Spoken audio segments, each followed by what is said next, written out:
Plasma में पानी की कितनी मात्रा होती है? तो मानव रक्त का जो प्लाज्मा होता है उसमें जो है कितने प्रतिशत पानी विद्यमान होता है? तो लगभग 91 से लेके 92% जो है पानी होता है प्लाज्मा में। तो ये फैक्ट आप याद रखिएगा, ऑप्शन बी आपका बिल्कुल सही हो जाएगा। और लाल रक्त कणिकाओं का निर्माण कहाँ होता है? लाल रक्त कणिकाओं का जो निर्माण होता है यह कहाँ होता है, आपसे पूछा जा रहा है। बेहतरीन प्रश्न है।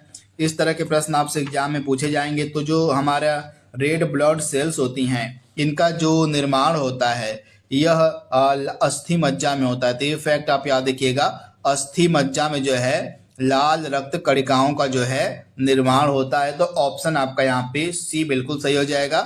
वहीं जो प्लीहा होता है, जो स्प्लीन होता है, प्लीहा को जो है आरबीसी का कब्रगाह भी कहा जाता है। तो ये फैक्ट आप याद रखिएगा, आरबीसी का जो कब्रगाह है प्लीहा को कहा जाता है। वहीं आरबीसी यानी कि लाल रक्त कणिकाओं का जो निर्माण है यह अस्थि मज्जा में होता है। अगला प्रश्न आपके सामने है, इनमें से कौन सी मानव के पैर की हड्डी नहीं है? तो ह्यूमरस जो है मानव के पैर की हड्डी नहीं है। बाकी के तीनों जो है मानव के पैर की हड्डी के एग्जाम्पल हैं। टिबिया, फीमर, फिबुला, ये तीनों हड्डियां जो है मनुष्य के पैर में पाई जाती हैं। लेकिन ह्यूमरस जो है मनुष्य के पैर की हड्डी नहीं है, बल्कि कि ये कहाँ की हड्डी है?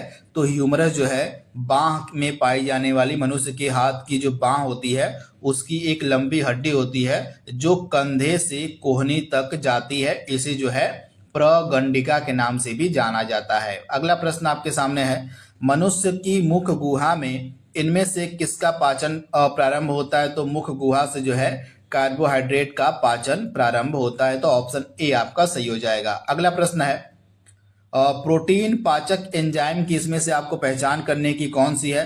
तो पेप्सिन। पेप्सिन जो होता है यह एक प्रोटीन पाचक एंजाइम होता है। तो ऑप्शन आपका यहाँ पे डी बिल्कुल सही हो जाएगा, पेप्सिन। रक्तचाप को किसकी सहायता से मापा जाता है? तो जो ब्लड प्रेशर होता है, जो रक्तचाप होता है, उसको हम स्फिग्मोमैनोमीटर की सहायता से मापते हैं। तो ऑप्शन आपका यहाँ पे जो बी है बिल्कुल सही हो जाएगा। स्फिग्मोमैनोमीटर की सहायता से जो है रक्तचाप को मापा जाता है। अगला प्रश्न आपके स्क्रीन पर है, RH फैक्टर का पता किसने लगाया था? RH फैक्टर जो होता है इसका पता किसके द्वारा लगाया गया था?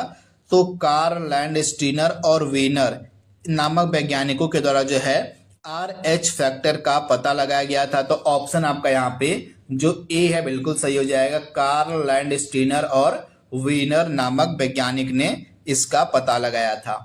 अगला प्रश्न आपके स्क्रीन पर है, पेट में कार्बोहाइड्रेट को पचाने के लिए निम्न में से किसकी सबसे अधिक आवश्यकता होती है? तो सबसे अधिक आवश्यकता होती है पानी की। ऑप्शन ए आपका बिल्कुल सही हो जाएगा।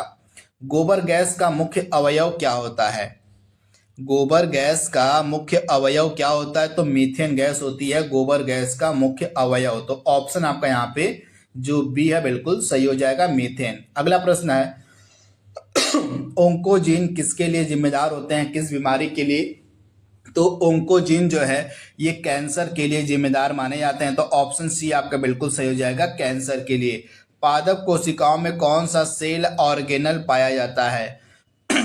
पादप कोशिकाएं जो होती हैं इनमें जो है कौन सा सेल ऑर्गेनल पाया जाता है? तो प्लास्टिड। ऑप्शन आपका यहाँ पे डी बिल्कुल सही हो जाएगा, प्लास्टिड्स। अगला प्रश्न है, तो यहाँ पे आप देख पा रहे हैं ओंकोजीन जो है आनुवांशिक उत्परिवर्तनों के महत्वपूर्ण वर्ग या समूह हैं जो कैंसर का कारण बनते हैं। इसे आप याद रखिएगा।